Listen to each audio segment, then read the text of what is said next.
We all know Celine Dion has a killer voice, but what is it that makes us want to sing along to her songs? Welcome to another episode of Why I F***ing Love This Song. In this episode, we're tackling our first Celine Dion track, That's the Way It Is.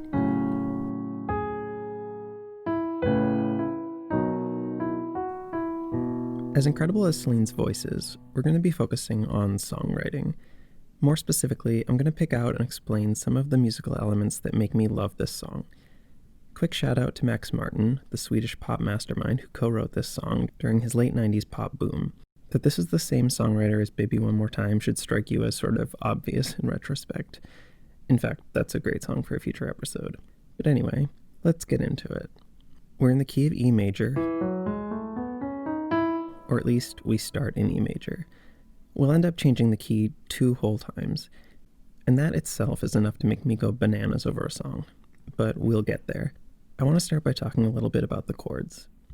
Even though we're in the key of E, the verse starts out on a minor chord and doesn't give us the tonic 1 chord, E major, until the very end of the verse. We hear an E note constantly in the melody.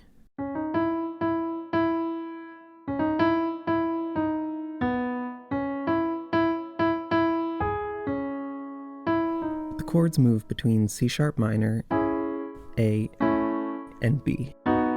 For such a lovesick verse, it's fitting that, harmonically, we are centered on that minor C sharp. For every major key, there's what's known as a relative minor. For E major, that's C sharp. The relative minor is the 6th of the 7 tones in a major scale. The minor scale uses all the same notes as the relative major, but begins on the 6 instead of the 1.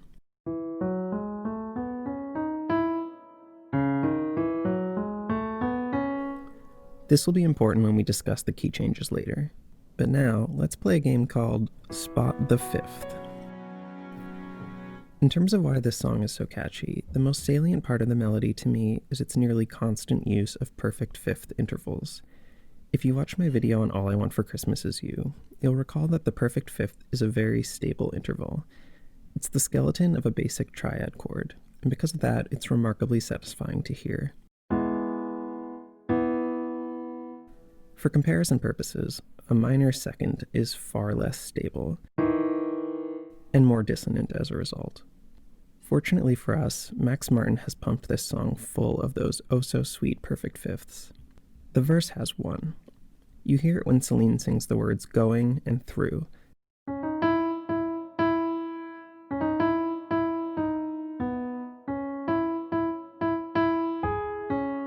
Jumping down from a G sharp to a C sharp.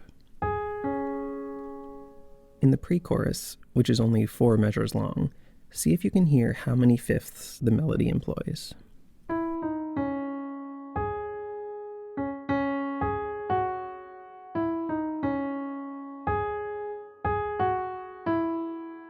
That's right, 4.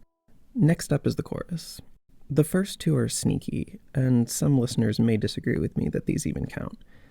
But I think they're worth mentioning.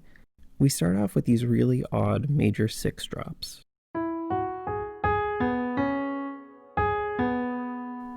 But just as soon as we fall, we jump up a note. Fall 6, rise 1. It seems to me like an implied 5th, especially because that low B acts more like a passing tone to land on the C sharp. I'm gonna say there is even another implied 5th, when we immediately jump up to an A and quickly land on a G sharp. Then we go through that sequence again.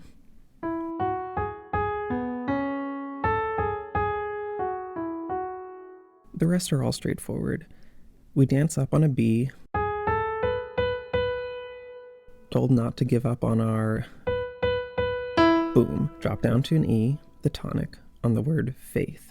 Next, we jump from a C sharp to its 5th, a G sharp.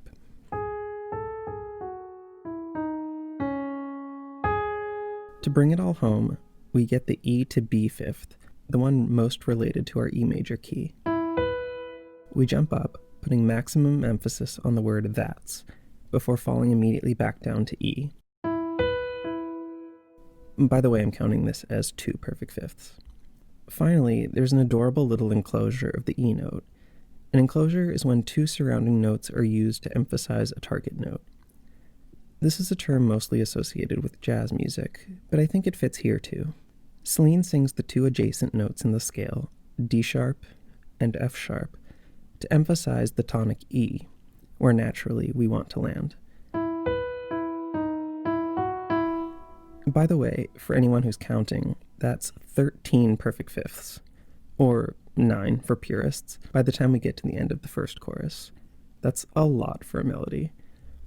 If you notice, all of these perfect fifth jumps are either between an E and a B, or between a C sharp and a G sharp.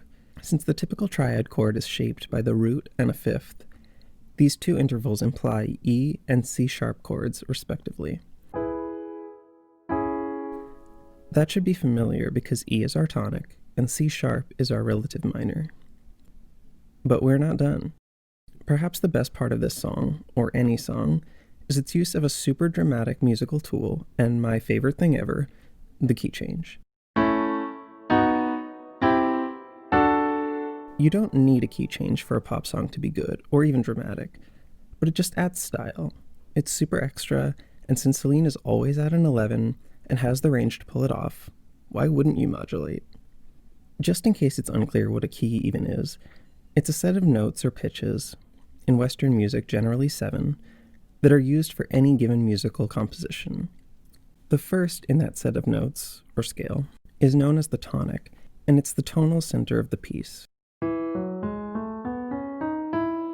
We are culturally conditioned to subconsciously perceive these notes as being part of a kind of family, situated in a certain musical setting. And when we stray outside of that setting, things feel jarring. But that can be good, like when we travel as a family to a foreign country. Key changes can be exhilarating in that way. The relationship between the notes is the same. We still recognize our family, but in a whole new place and context.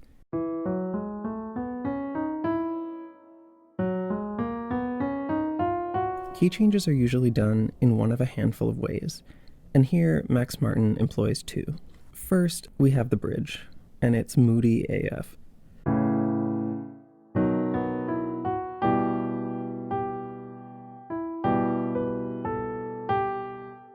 When life is empty with no tomorrow indeed. The first key change happens on the word empty, and if you even had to ask, of course we move into a minor key. A tonal shift between major and minor is pretty common, but usually it will be between the relative major and minor, as described earlier. So if we are in E major, they might shift the tonality so we're in C sharp minor. Same notes, just different tonal center. But this minor key change is substantially more jarring because we keep E as our tonic note, while adjusting everything around it to form a minor key, E minor.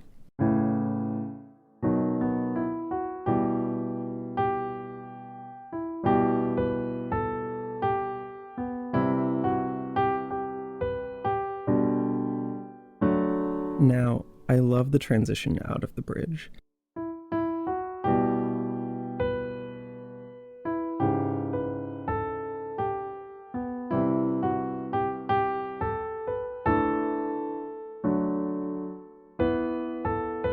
We have this dramatic hold on a B, which you'll recall is the 5 of E, E major or E minor. It doesn't matter since the fifth of a scale is the same no matter what. A B in this context makes us think we're going to resolve back to E somehow, but no, that B is doing something else entirely. Okay, let's back up. So our first key change happened because we moved from major to minor, specifically E major to E minor. Now, another common way to change keys is by moving up a major second, or whole step, to the next note in a scale. Celine could easily take that E major and move it to an F sharp major, say. It raises everything a little bit and adds some more energy to the song. But Celine doesn't do that. No, Celine is more sophisticated. Besides, she's currently in E minor. It's the bridge, and she wants to get back to the chorus, which is in a major key. So how do you do that? You can't move up a whole step from E minor to F sharp minor. That would leave us in a minor key. So what does Max Martin have up his sleeve?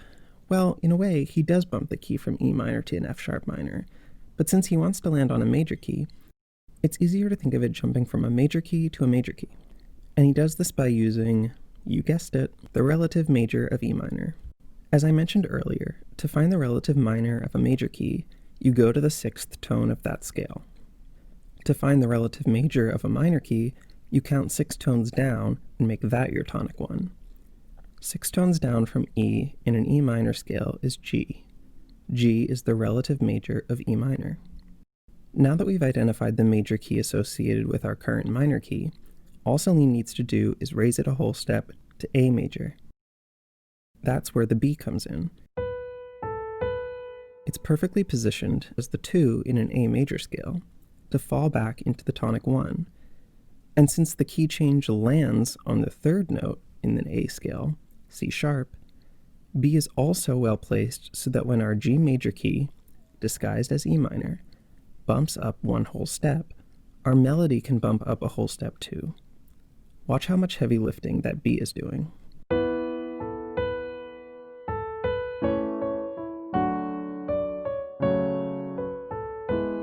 And we finish out the song singing the chorus up in A major. With Celine's crisp voice carrying us, it's absolutely transcendent. And listen to all those extra perfect fifths. That's why I f***ing love this song. If you enjoyed this, let me know by liking, subscribing, or commenting. Cheers.